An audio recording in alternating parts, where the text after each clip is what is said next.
بكل سهوله. كره من الجهه اليسرى، عمليه اختراق، دخول داخل منطقه الجزاء، فرصه هدف، والهدف الاول للرجاء. الرجاء يفتتح التسجيل في مباراه اليوم. نعم، عمليه هجوميه منسقه، دخول داخل منطقه الجزاء، نوفل الزرهوني يضع الكره في المرمى، يصفق نعم للطريقه التي اتى بها الهدف الماضي. هنا الانطلاقه من النوفل من الزرهوني، تعامل مع كورته، دخل داخل منطقه الجزاء، وجد نفسه في تحدي وجه لوجه مع الحارس، اختار الزاويه البعيده، ركنها بكل براعه، معلنا عن الهدف الاول الرجاوي في مباراه اليوم. الاخضر يبدو انه حلق مبكرا في هذه المواجهه في انتظار رده فعل فريق اتحاد طنجه. الهدف الذي ياتي، هجمه مرتده مضاده من جانب فريق اتحاد طنجه في اتجاه من خافي، رجع كورته شتوه، تصويبه ممتازه، اخذ ورد مترابطات ممتازه بين الرجاء، تصويبه ممتازه مباشره الى خارج. التمريره ديالو يسري بوزوق داخل منطقه الجزاء، تمريره ممتازه، فرصه راسيه اخر المطاف براسيه، الشيء اللي خلى انه الكره الماضيه تغادر بهذا الشكل وبهذه الطريقه. لاحظوا هنا راسيه بعيده تماما الى خارج الخط الخلفي للملعب. وشوفوا هنا التصويبه اللي كانت ديالو،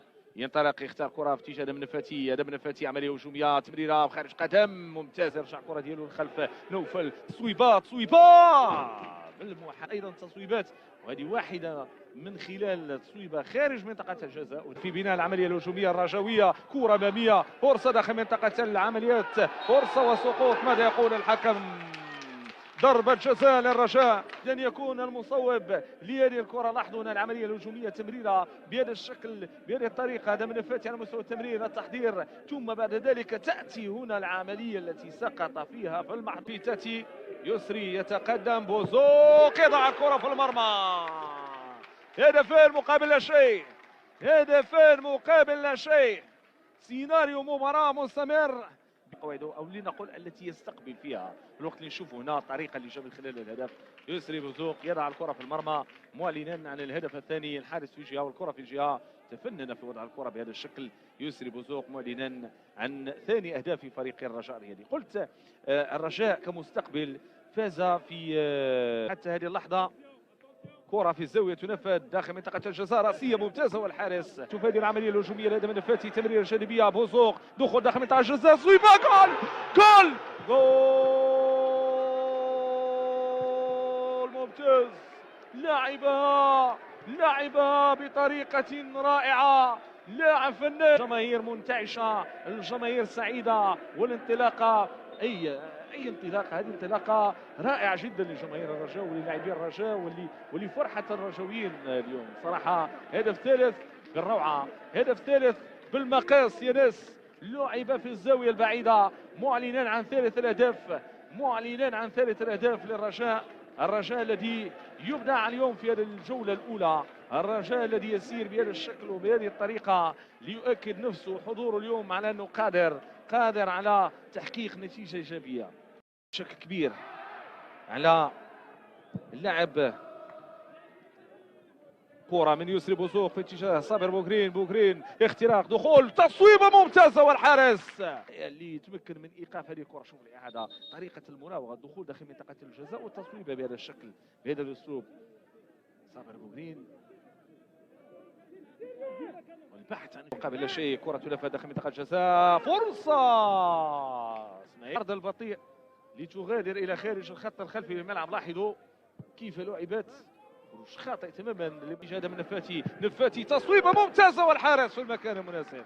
الوقت اللي اعتمد على كره طويله اماميه دائريه كانت مؤطير العرض، هل الكره الثابته بامكانها ان تقدم الحل؟ اسماعيل خافي يخترق، يدخل، تصويبه ممتازه عليه بشكل كبير من جانب فريق اتحاد طنجه لتسجيل هدف في هذه المباراه. تحدث عن لاعب ذو 28 سنه، اسم اللي صار وجال لرفقه العديد من الفرق خلال السيريه، لكن يسري بوزوق بتمويل جسدي، كره في اتجاه بالعمري، تمريره جانبيه، وفي اخر مطاف التغطيه الذي سجل هدفين ويسير الان عمليه هجوميه ممتازه، دخول داخل منطقه الجزاء، يسري يدخل داخل منطقه الجزاء، مبارك، كره اماميه، ادم الفاتي، تصويبه ديالو، الدخول. لاحظوا ان الاعاده خذا الوقت ديالو الكافي وصوب كره الى خارج الخط الخلفي الملعب. بن عمري، كره داخل منطقه الجزاء، هيئت، صنعت، وفي اخر مطاف صوب الحارس. لاحظوا الطريقه، دخول واختراق داخل منطقه الجزاء، لكن قبل كم عدد اللمسات الرجوية. أكيد أنه رقم مهم. كرة تعود إسماعيل خافي تحضير ضايعة. التمرير نوفل الزرهوني بالعمري من الجهة اليسرى يستلم بالعمري، تصويبة ممتازة، تغطية لا تزال مستمرة هذه أمامه خافي وخفيفي يلتقيان. كرة ممتازة، دخول داخل منطقة الجزاء، الحكم بإشارة واضحة مكان طنجة لمسألة الحصول على ضربة جزاء. شوفوا اللقطة هنا، خافي حصول على الكرة بهذا الشكل، المراوغة، دخول داخل منطقة الجزاء، هنا لقطة السقوط، هذه من زاوية أخرى أيضا عملية الاختراق، محاولة. الكرة الماضية كرة عملية هجومية، دخول داخل منطقة الجزاء، عملية ممتازة، فرصة. الحارس مرباح الذي ربح الصراع الماضي. لاحظوا كيف لعبت هذه الكرة، عملية هجومية، بولكسوت، اختراق، دخول داخل منطقة الجزاء، ارتفعت وارتقت الكرة بعد أن لمست على مستوى خط الدفاع لاعب أنس المرابط. أمامية هذه الكرة صوبة من هنا نوفل الزرهوني، عملية هجومية، دخول داخل منطقة الجزاء، فرصة، هدف رابع في مباراة اليوم، هدف رابع في مباراة اليوم يأتي بهذه الشكل وبهذه الطريقة. الرجاء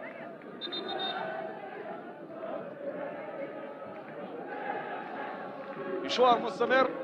شوفوا هذه العملية، شوفوا الطريقة اللي جات من خلال الكرة، نوفل الزرهوني روغ الحارس، سلم الكرة بالمقاس وبعد ذلك وضع الكرة بهذا الشكل بهذه الطريقة وبهذا الأسلوب، يجي الهدف هذا الأسلوب وبهذه الطريقة، هذا هدف بهذا الشكل.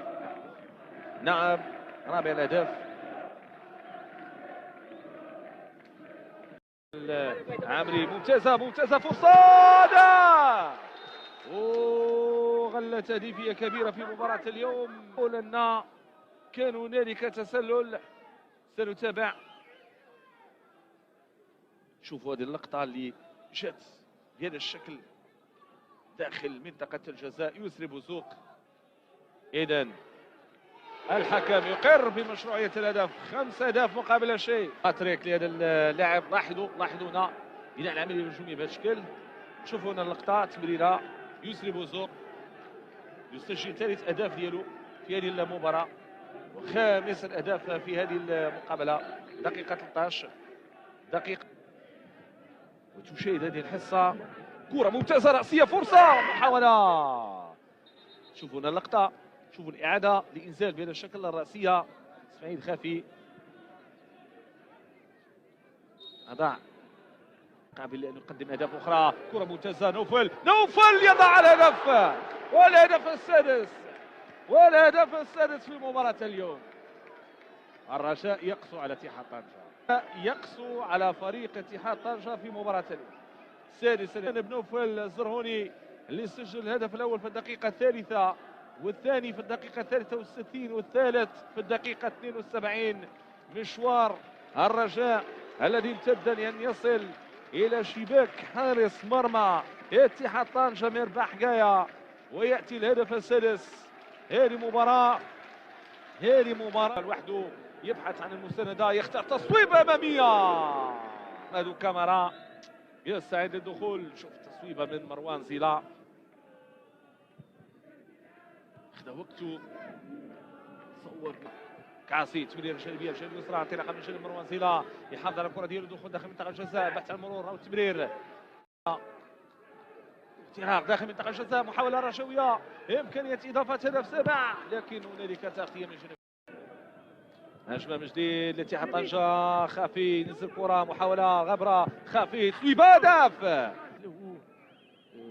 حتى اللاعب ما احتفلش بهدف نظرا لأنه نتيجة، نعم نتيجة كبيرة، لكن ومع ذلك نحيي هذا الفريق، المجهود الذي قام به، فريق يحترم، فريق بقاعدة جماهيرية كبيرة.